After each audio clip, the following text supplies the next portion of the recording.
শূন্যে দুই হাত তুলে সৃষ্টিকর্তার সমীপে ধর্মপ্রাণ মুসলমানদের অসহায় আত্মসমর্পণ।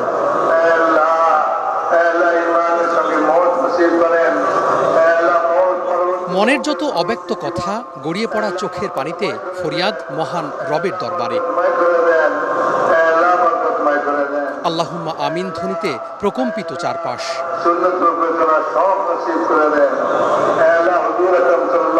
কেউ মনে মনে, আবার কেউ নিজের চাওয়া উচ্চারণ করে কবুলের জন্য আল্লাহ তাআলার কাছে জানিয়েছেন আরজি।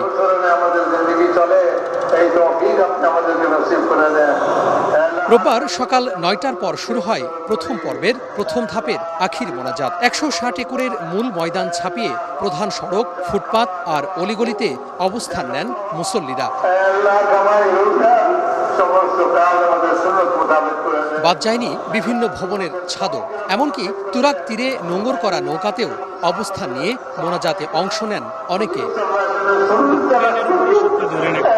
পাপ থেকে মুক্তি, ব্যক্তি থেকে শুরু করে পারিবারিক আর সামাজিক জীবনে শান্তি কামনা করেন ধর্মপ্রাণরা।